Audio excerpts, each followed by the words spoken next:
ini kapan polisnya terbit, ya, acuannya. Kalau risk attaching, kalau loss occurring ini sebaliknya teman-teman. Misalnya treaty tahun 2022, maka treaty ini akan menjamin semua loss, semua klaim yang terjadi di periode tahun 2022. Dia tidak melihat kapan polis itu terbit. Nih, contohnya, misalnya polis ini terbit di 2021, klaim di 2021, ya treaty non-proporsional 2022 ini nggak akan jamin itu.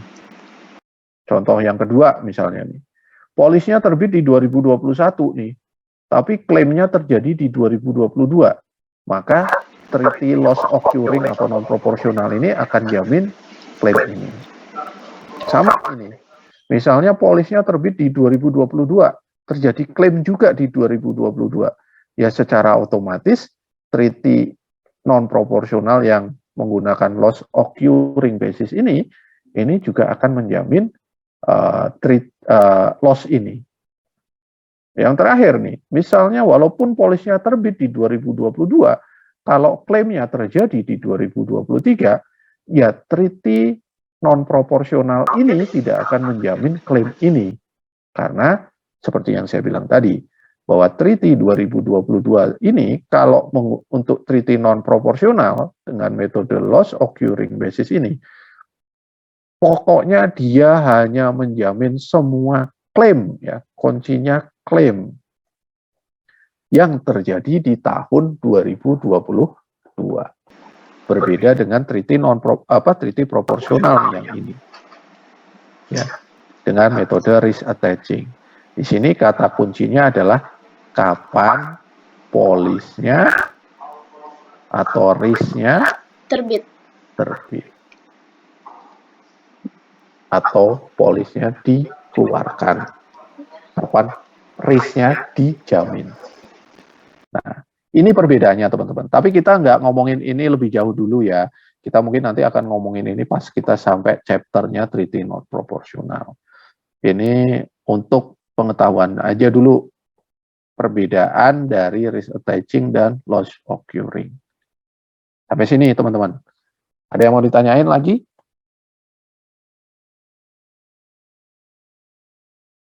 Oke, belum ada ya. Sekarang kita ngomongin preminya nih teman-teman ya. Preminya nih, tadi udah ditanyain sama Nesha sama Jos ya. Preminya seperti apa? Ini sorry, ini anggap aja sekarang 2022 ya di sini, ini 2021 gitu. Ya wis nggak apa-apa lah. Ini tahunnya teman-teman bisa nggak usah terlalu pedulikan angkanya, tapi anggaplah bahwa ini tahun-tahun yang berbeda gitu ya. Oke, misalnya jadi gini teman-teman, karena ini portofolio kan ya, treaty ini kan menjamin portofolio teman-teman, dan jangka waktunya adalah 1 tahun nih teman-teman, dari Januari sampai Desember teman-teman, gitu kan. Kalau kemarin fakultatif jelas kan teman-teman, begitu ditawarkan resikonya teman-teman ke kelompok lain, kalian melakukan proses negosiasi, berapa share yang diberikan, misalnya teman-teman kemarin punya resiko 3 miliar, dikasih 25% ke si kelompok A misalnya gitu ya, 25% dari 3 miliar misalnya berapa itu? 750 juta dikasih ke kelompok A gitu kan. Bernegosiasilah, misalnya ditawarkan dengan rate 0,5 per mil kemarin, ya kan, 0,05 per mil. Terus minta komisi misalnya 30%. Oke, deal, setuju. Nah, premi netnya itu langsung saat itu juga akan dibayarkan oleh perusahaan asuransi ke perusahaan reasuransi. Yaitu premi reasuransi tadi dikurangi komisi yang didapatkan adalah komisi reasuransi, ya kan? Nah, saat itu juga akan melakukan transaksi. Gitu kan, setelah deal biasanya diterbitkan namanya fakultatif slip. Ya kan? Tadi misalnya nego antara perusahaan asuransi A dengan reasuransi B kan. Begitu deal nanti misalnya tadi kebagian 25% resiko, rate-nya 0,05 per mil gitu kan. Misalnya ini 750 juta, tarifnya misalnya taruhlah berapa 50 juta gitu ya, kegedean ya, 5 juta gitu ya. netnya gitu ya, dikurangi komisi misalnya jadi 3,5 juta, ini adalah premi reas yang harus dibayarkan ke reasuransi B ini.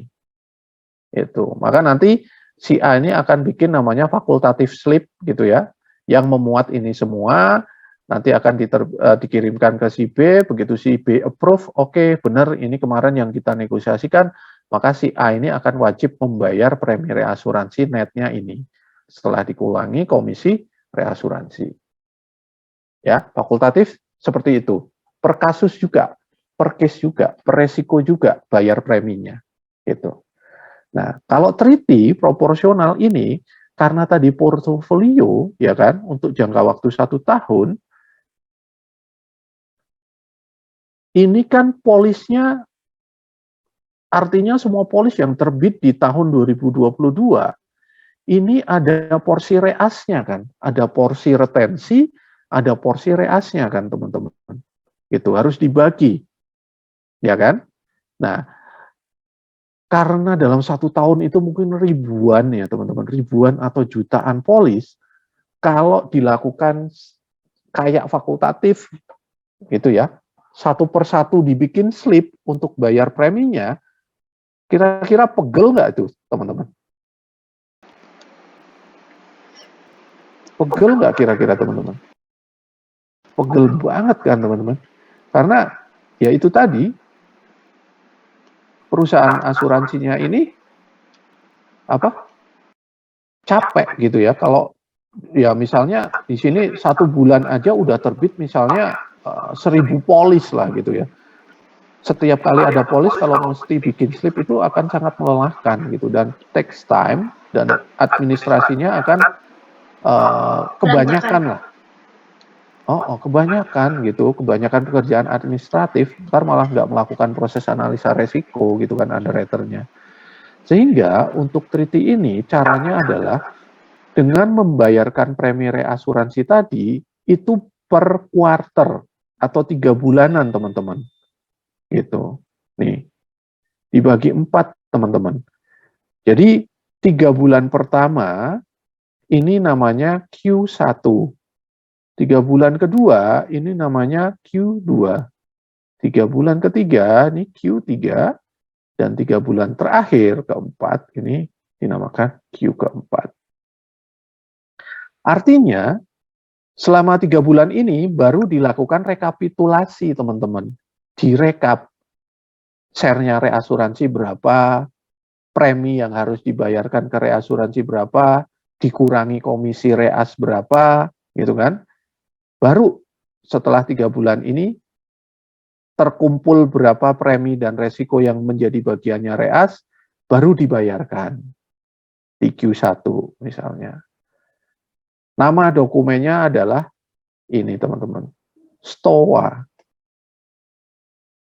atau SOA, singkatan dari Statement of Account. Gitu. Isinya rekapitulasi resiko yang dibagi ke reas, rekapitulasi premi yang harus dibayarkan ke reas selama 3 bulan pertama Q1. Gitu. Baru nanti lanjut lagi. Setelah Q1 selesai, Q2 kan dia nutup polis lagi kan. Nerbitin polis lagi kan. Tek 1.000, 2.000, 3.000 polis gitu kan. Nanti akhir Q2 atau di akhir bulan Juni, direkap lagi nih. Semua polis yang terbit di Q2 ini dicek berapa share resiko yang harus ditransfer ke reasuransi, berapa premi yang harus dibayarkan ke reasuransi. Bikin lagi SOA Q ke-2. Itu teman-teman. Dan seterusnya Q3, Q4 gitu ya. Sehingga gambarannya dari tahun ke tahun seperti ini teman-teman. Misalnya dulu di tahun 2016 SOA Q1 dia akan membayar di akhir Q1. Q2 dia akan membayar premi dan mendapatkan komisinya itu di Q2 2016 dan seterusnya sampai 2016 selesai. Itu teman-teman. Nah, kenapa di sini ada SOA Q5 gitu ya. Artinya gini teman-teman, bisa jadi polis-polis yang terbit di Q1 ini ada yang batal atau ada yang klaim, ada yang berkurang nilai pertanggungannya karena misalnya adalah asuransi kendaraan gitu yang tadinya jumlah yang diasuransikan 5 ternyata kendaraannya 1 dijual sehingga kan dibatalin tuh 1 kendaraan polisnya gitu dan preminya dikembalikan gitu otomatis polisnya berubah gitu kalau ada perubahan terhadap polis maka SOA-nya ini juga harus berubah teman-teman gitu dan SOA ini tidak hanya memuat premi saja tapi kalau ada klaim, itu juga ditagihkannya melalui SOA ini. Jadi bisa jadi yang Q1 ini klaimnya di 2017 kan terjadi, gitu kan? Maka dia tetap nagihnya di treaty 2016 karena sesuai dengan metode tadi bahwa untuk treaty proporsional ini menggunakan under year basis, artinya melihat kapan polis itu terbit, gitu kan? Nah pada saat klaim misalnya klaimnya di sini, gitu kan? Di sini gitu kan terjadi di sini maka di sini ada klaim maka di sini akan diterbitkan SOA yang ada di Q1 ini sebenarnya polis yang terbit di Q1 ini tapi mungkin berupa perubahan aja dari SOA Q1 ini gitu sehingga ini akan dibayarkan di Q1 2017 gitu ya. SOA Q1 ini ya SOA 5 ini merupakan perubahan dari SOA Q1 2016 ini. Itu yang berupa mungkin perubahan polis atau klaim gitu ya. Jadi berkala nih teman-teman. Itu sampai nanti benar-benar polis yang diterbitkan di tahun 2016 ini sudah tidak bergerak lagi. Tidak bergerak artinya tidak ada endorsement, tidak ada klaim yang terjadi gitu ya. Mungkin setelah 3 tahun udah baru SOA 2016 ini tidak dirubah-rubah lagi, sudah fix, itu sudah selesai. Itu. Begitu selanjutnya, di tahun 2017 semua polis yang terbit di 2017 ini akan dilaporkan di SOA Q1 2017. Nanti selanjutnya di Q2 2017 juga akan bikin SOA Q2 2017 dan seterusnya. Itu teman-teman. Jadi berbeda dengan fakultatif intinya teman-teman bahwa di treaty ini preminya dikumpulin dulu 3 bulan ya dikurangi komisi reasnya kalau ada klaim reas dikurangi dengan klaim reasnya baru dibayarkan di akhir setelah rekapitulasi di akhir 3 bulan pertama.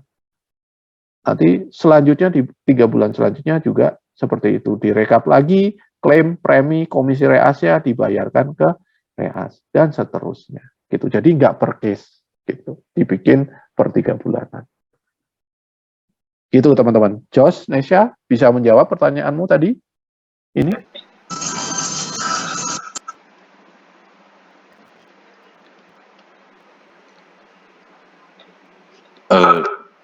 bisa sih Pak tapi masih agak kurang benar-benar paham benar-benar tak begitu Pak. Gimana? Kurang coba paham. Pak kan itu kan dalam 1 tahun itu pembayaran dibagi menjadi 4, Q1, Q2 sampai Q4. Nah, jika terjadi di tahun 2002, misalnya 2017, walaupun polisnya terbit pada tahun 2016 dan pada tahun 2016 tersebut belum terjadi klaim. Maka yang digunakan pada tahun 2017 itu adalah treaty tahun 2016. Hasil dari pengumpulan premi di tahun 2016, Pak. Gitu bukan, Pak? Benar. Jadi SOA itu terdiri di dalamnya ini ada premi, ada komisi reas, ya kan? Premi ini kan kita bayar ke reas. Ya kan? Ya, Pak. Bayar ke reas. Komisi ini bayar atau dapat? Dapat. Dapat dari reas. Kalau ada klaim reasuransi, ini kita dapat atau bayar ke reas? Bayar ke reas. Kita dapat. dapat. Nah, klaim reas ini berarti kita dapat dari reas sebagai bagian atau timbal balik dari premi yang sudah kita bayar ke reas. Gitu kan. Jadi misalnya dalam SOA itu bentuknya simple teman-teman, cuman berupa statement gini teman-teman. Kotak gitu ya, atau form berupa kotak. Di sini akan bilang premi due to, belum premi due to you deh, sorry, salah. Premi dulu, premi aja. Premi, misalnya Q1 nih. Premi reas yang dikumpulin berapa misalnya ya, misalnya 300 juta nih, harus 300 juta ini harus bayar ke reas atau dapat dari reas? Bayar ke reas. Bayar ke reas, ya kan? Q1-nya kumpulin premi reasnya 300 juta. Terus dapat komisi. Komisi misalnya 30%. 30% dari 300 juta berapa teman-teman? 90 juta. Ya, 90 juta, Pak. 90 juta ini kita dapat atau ngasih ke reas? Kita dapat. Dapat, Pak. Sehingga di sini kalau ada premi kita bayar ke reas 300, kita dapat dari reas 90 juta, kita netnya bayar berapa teman-teman? Ke reas. 10 juta, Pak. Hah? 210. 210 juta. Ya kan? Ya, Ini Pak. premi net. reas. Gitu. Ya kan? Nah, misalnya dari polis yang terbit 3 bulan ini, dari bulan Januari 1 sampai Maret, ternyata di Februari ada klaim nih teman-teman. Di Q1 ini ada klaim dari polis yang terbit di Q1 ini. Misalnya klaimnya terjadi adalah 100 juta dan bagian reas ini adalah 50 juta nih teman-teman. Ada klaim misalnya 50 juta. Klaim reas ya. Klaim reas ini kita dapat atau kita bayar ke reas? Bayar ke reas. Hah? Ada klaim reas nih teman-teman. Klaim reas ini kita dapat atau kita bayar ke reasuransi? Yang tadi ini klaim reasuransi nih. Kan kita udah transfer resiko ke reasuransi. Begitu ada klien dari perusahaan asuransi ini klaim ke kita gitu ya, polisnya klaim. Kita dapat. Kan kita juga mesti ngeklaim ke reasuransi kan? Ya. Nah, klaim reasuransi ini dapat atau bayar? Dapat, Pak. Dapat. Artinya ini kita nagih ke reasuransi kan? Ada Ya. klaim reasuransi 50 juta. Sehingga di sini netnya berapa teman-teman? Kita bayar ke reasuransi untuk preminya netnya ini. Tapi kita nagih ke reasuransi karena ada klaim reasuransi 50 juta nih. Jadi netnya berapa nih teman-teman? 160. 160 juta. Nah, 160 juta ini nanti kita akan bilang net due to you. Artinya gua kasih ke lu ya ini 160 juta yang terdiri dari apa aja. Nah, karena Q1 ini gua bayar premi reas ke lu 300 juta. Nah, dari 300 juta ini lu kan janji ngasih gua komisi 30% nih. 30%, yaitu 90 juta. Jadi gua kurangin ya 300 juta ini dengan komisi yang gua dapat yaitu 90 juta. Sehingga premi netnya 210 juta. Nah, di Q1 ini dari polis yang gua terbitin ada klaim nih, satu klaim. Bagian klaim lo adalah 50 juta nih. Jadi gua mesti nagih ke lo nih. Sesuai perjanjian bahwa share lo adalah 50 juta nih.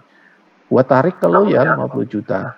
Jadi dari premi yang tadinya gua setor 210 juta ini, gua potong ya sama klaim lo, klaim reasuransi yaitu 50 juta. Sehingga net yang benar-benar gua kasih ke lo nih, net due to you artinya adalah 160 juta. Net due to you itu Pak yang kayak komisi untuk reasuransinya. Komisinya di sini, Nes. Oh. Net due to you ini cuma istilah aja.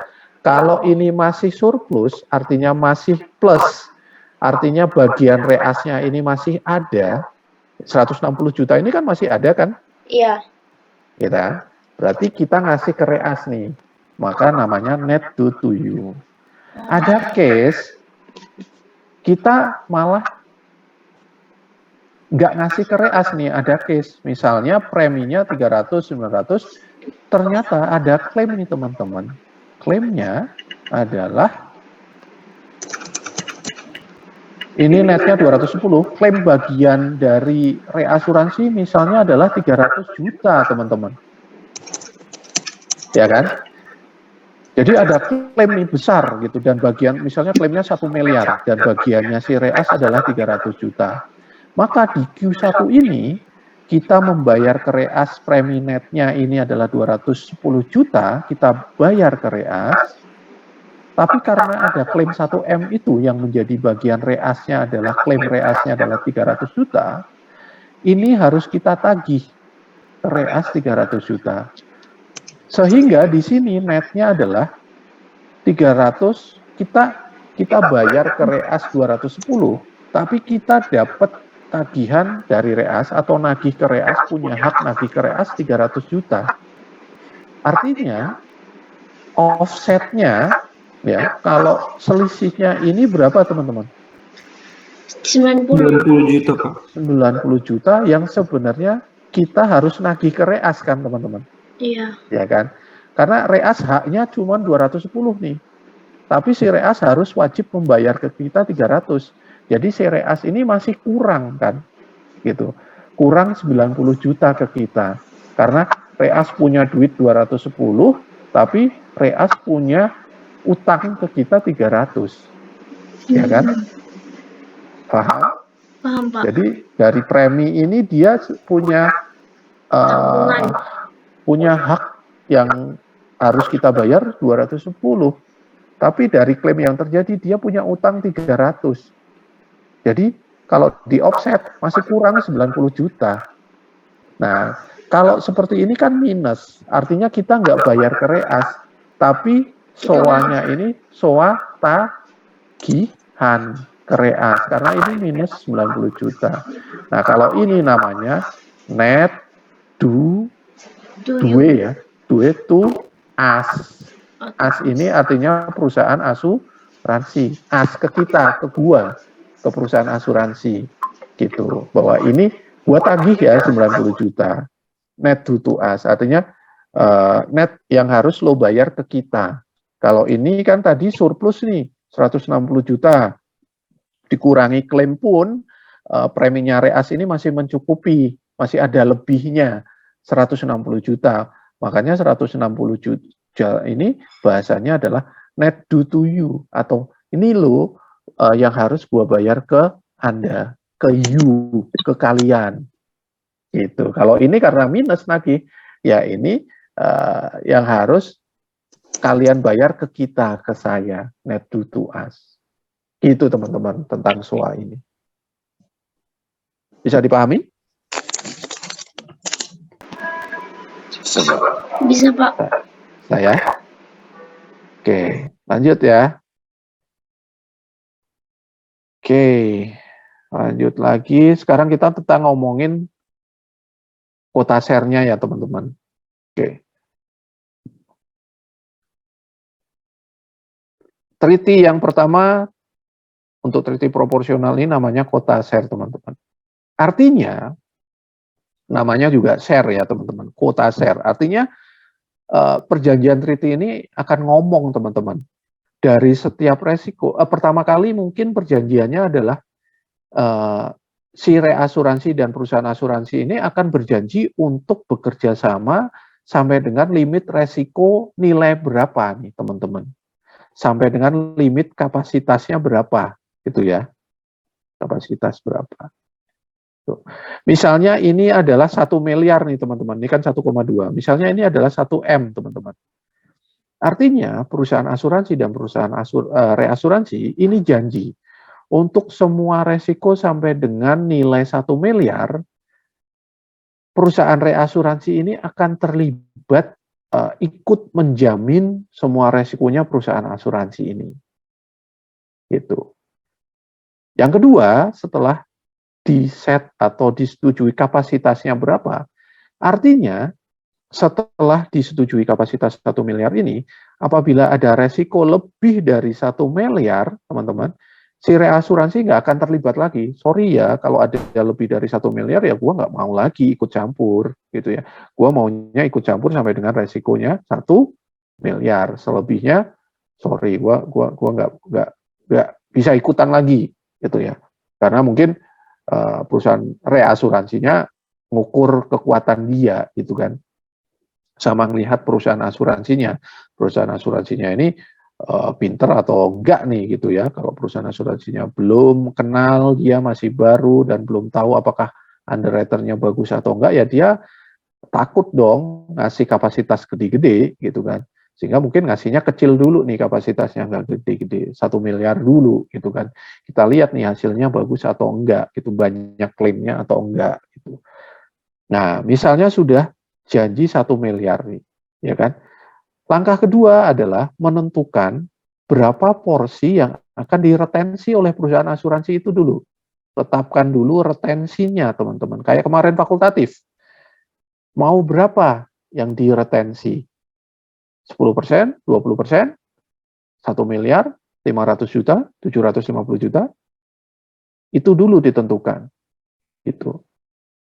Nah, di sini contohnya adalah perusahaan asuransinya ini sanggup untuk meretensi 70% dari maksimal resiko 1 miliar, teman-teman.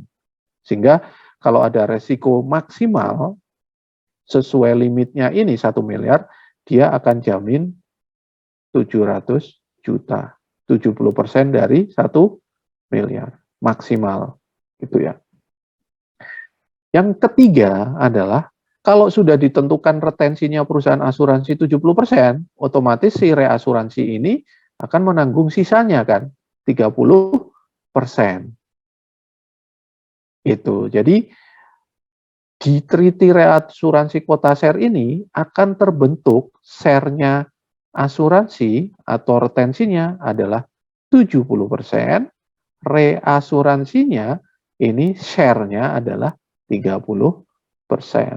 Totalnya ini harus 100%, nggak boleh kurang. Gitu. Nah, ini negosiasi nih teman-teman. Misalnya si reasuransinya nggak mau, bisa jadi menolak. Gue nggak mau 40%, kekecilan. Gue mau 40% dong. Ini 40%. Maka retensi asuransinya berapa teman-teman? Kalau reasnya mau 40%? 60, Pak. 60%.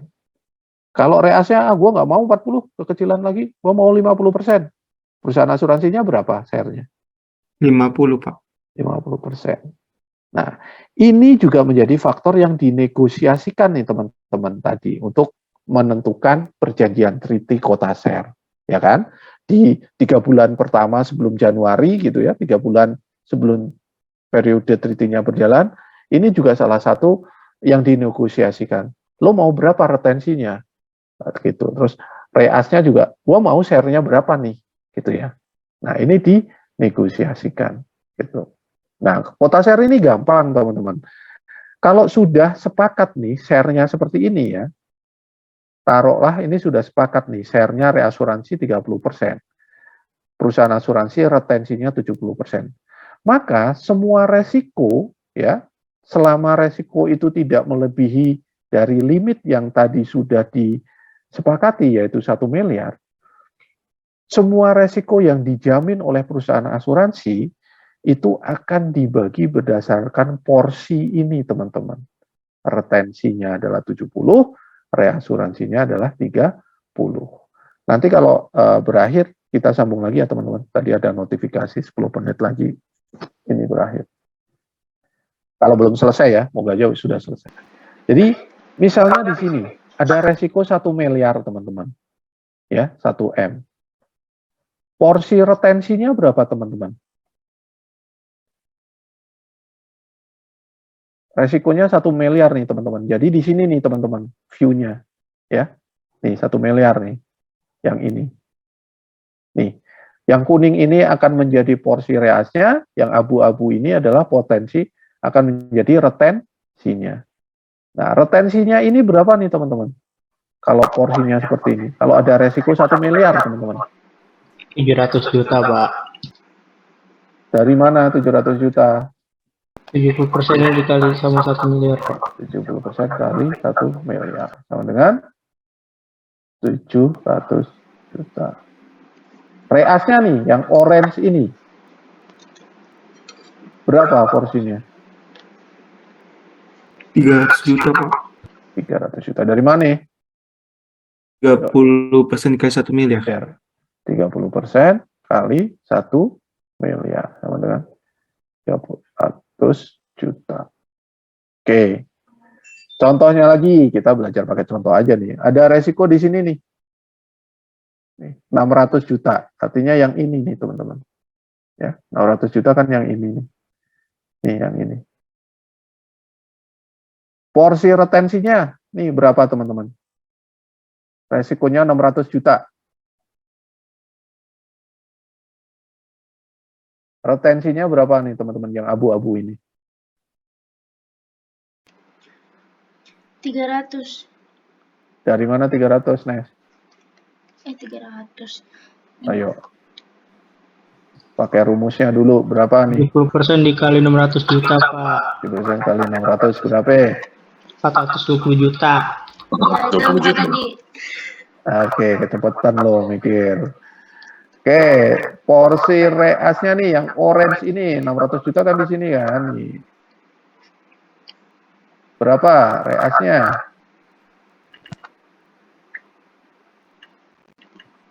180 juta. Dari mana, Nes? Yang 600, bukan 600 ya, Pak, 900 berarti dia ya, Pak. Iya, rumusnya dulu.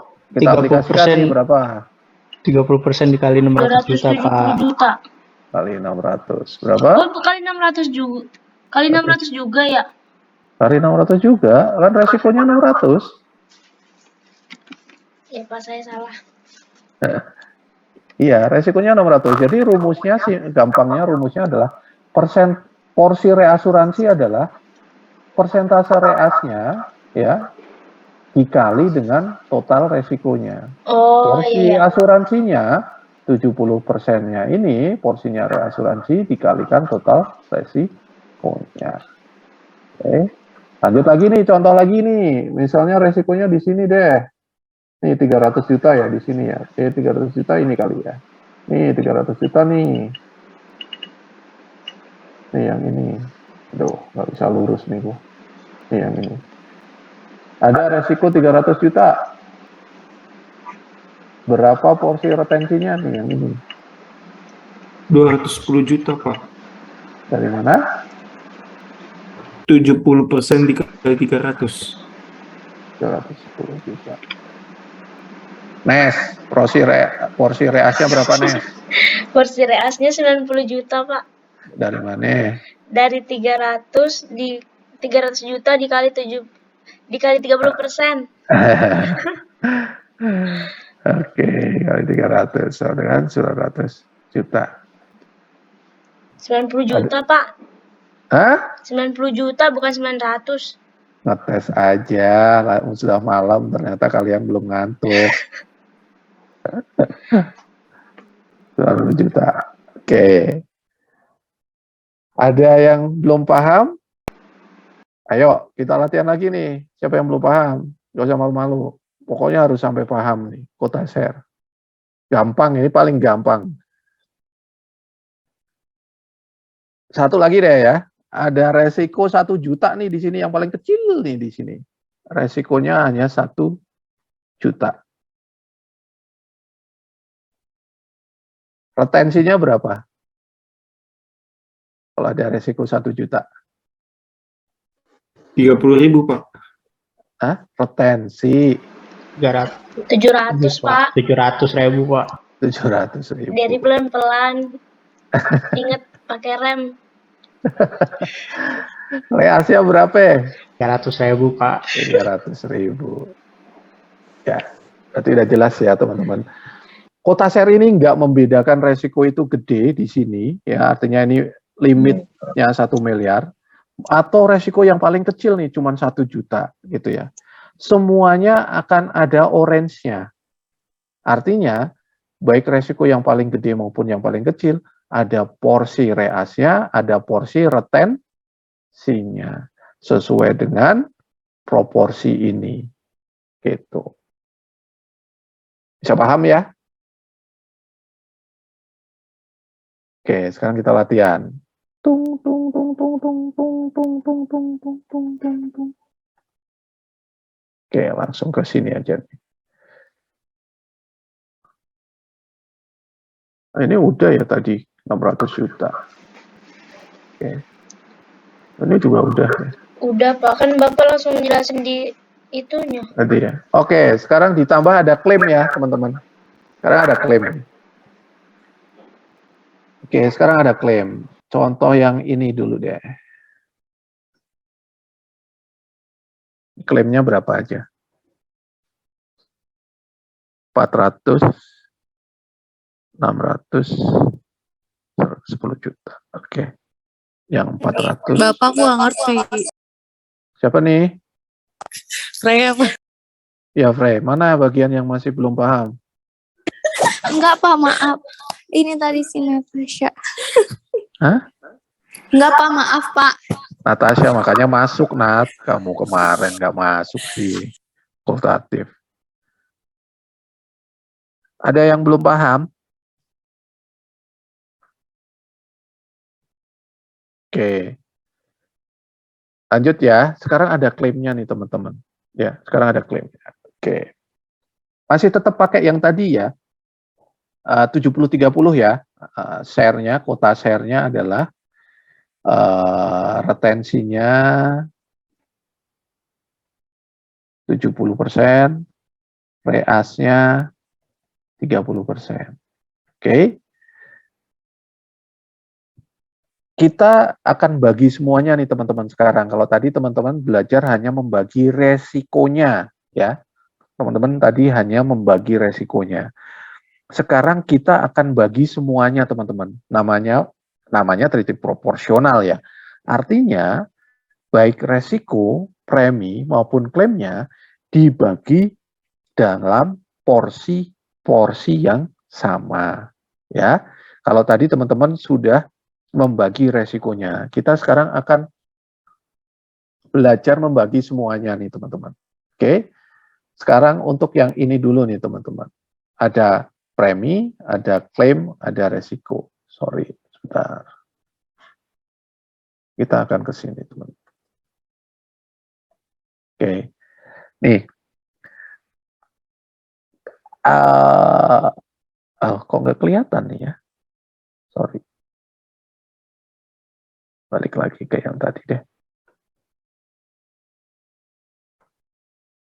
Nih. Oke.